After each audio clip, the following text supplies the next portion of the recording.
a question I often think about now is, as Silicon Valley, are we programming apps or are we programming people? We're constantly hearing about how addicted we are to our screens, that they're making us more stressed out, less focused, less human. And with that, we're also beginning to hear about the very people who created our online worlds expressing regret. So what's it like for these newly black sheep of Silicon Valley and for their kids and a new generation of young people growing up outside of technology? And what kind of wake-up call is this for the rest of us?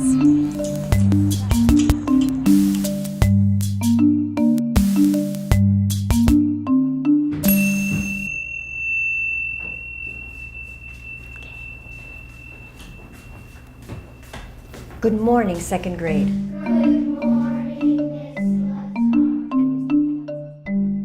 You know, at the beginning of my career, I thought that just by introducing the internet to more people, that would inherently make the world better. And the reason why I went through depression is the realization that that's not the case. We're putting all of humanity into the largest psychological experiment that we've ever done, and there's no control. It's the biggest persuasion and addiction machine ever built. This is Aza Raskin, inventor of many things, but among them, one of the most essential parts of our online experience, the infinite scroll.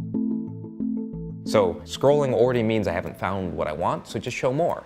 And at the time I invented it, there was all those little more buttons at the bottom. Why? Obviously, it's a better solution to just, if you get near the bottom, just load some more and load some more and load some more. You're just giving people what they want, right? Well, now it's showing you what you can't help but look at. But the thing, honestly, that I regret most about Infinite Scroll is that, you know, I was just full-throated in support. I mean, like, this is just a better design. And so I went around to Twitter and I went around to Google and I gave talks and I said, guys, use this interface. And what was missing was any ethical or moral framework that went with it, to be like, all right, how is this actually going to be used out in the real world? You would hope that the people who are designing these products are people who have thought deeply about the impacts of what they're making. Almost always, it's somebody in their 20s, most likely who's gone to an elite school, who's now using like this incredible wealth of knowledge that they have to get you to do something which is in their interest. And you were part of that? Yep. It's really telling that the top Silicon Valley executives don't let their kids use the technology that they create. You know, there are only two industries that call their customers users. One is technology companies, the other are drug dealers. So there's schools here like Waldorf School where a lot of tech executives send their kids, there's not much screen time. In fact, they make a point of having the children not use the screen because, you know, face-to-face interaction is a skill that you have to learn. There are over 150 Waldorf schools in the US, and the first, in Germany, opened a century ago. So, the philosophy embraces experiential, holistic learning.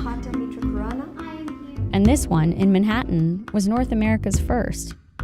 Now, full disclosure, I, your journalist, went here more than a decade ago, at a time when smartphones were still just a dream. And this? We didn't have this when I was in high school. I remember definitely like the first month we didn't have our phones, I'd be like, oh, and like it felt there.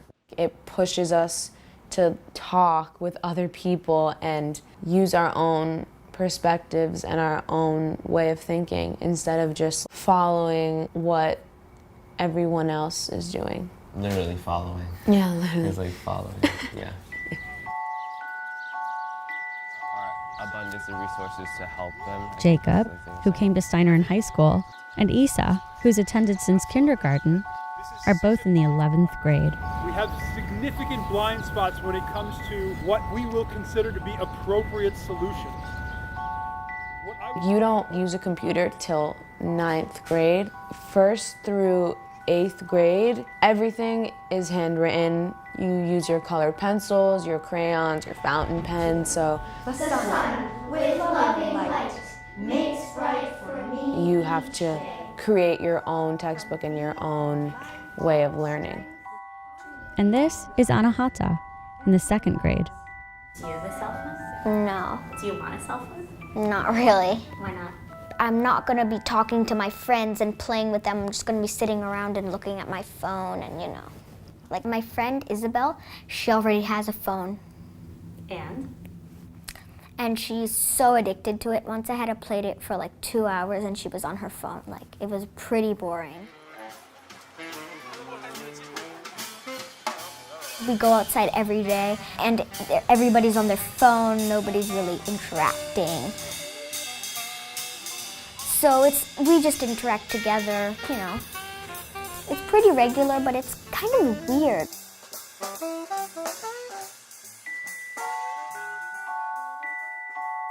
There are more and more former technology insiders coming out and saying this is not the way it should be. A few years ago, Aza co-founded a nonprofit, the Center for Humane Technology, with Tristan Harris, an ex-Google employee.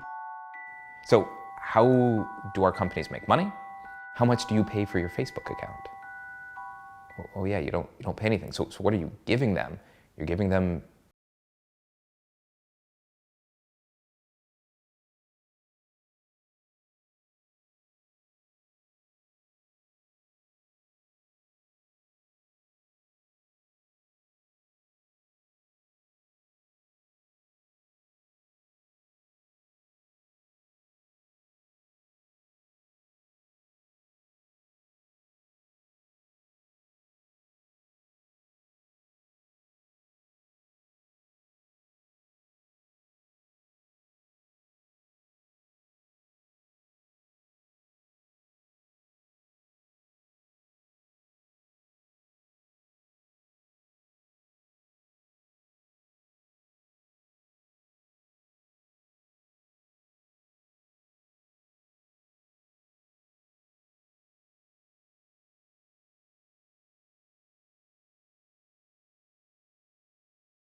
Oh, I don't want to do that. I want to be my own person. I've never really been one to like blindly agree, and I think that I am like that because of being told that it's okay to have your own opinion and you don't have to like agree with what everyone else is saying. Most kids our age definitely don't have that. Yeah. over 55% of plastic surgeons in the US report having seen at least one patient that comes in asking to look like their Snapchat filter. As we try to get your attention, we invent these interfaces which end up modifying people's identities. Technology has the ability to uplift and upgrade our humanity. Wikipedia is an incredible example of this. All of our technology could feel more like Wikipedia, and yet, because that's not the thing that fits the business model, across the entire spectrum of what it means to be a human being, these products may be free,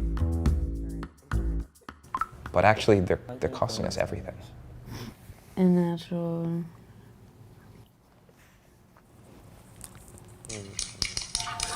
It's a great way to connect with people and like to see everybody's different opinions, but I can just see it slowly happening. It's gonna start to get harder to face the uncomfortable moments or to look someone in the eye. And as people lose the ability to like be present, I think you also lose a bit of yourself, and you also can lose the ability to empathize with another person, and that's very scary.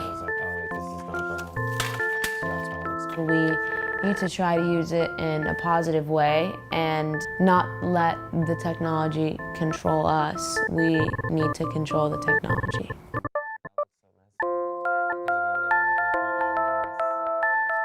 I think it's going to be like a big eye-opener to see the world outside of Steiner. But on the other hand, I feel like that same space that kind of like nurtured you helps you when you go out into the world because you'll bring that there.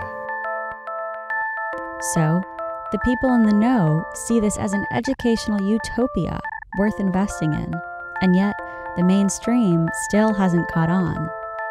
Whether it's feeling overloaded and burned out and having our relationships diminish, our ability to read books, to have conversation, when all of these things get downgraded, like, that's not the humanity we want to be.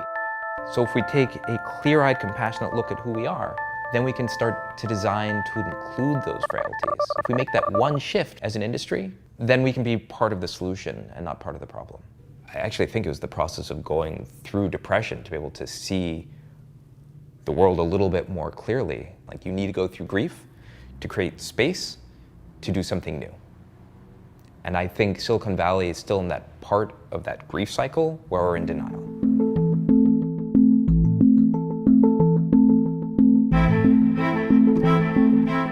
Next up, we turn to our doctors, our hospitals, to cure us when we're sick.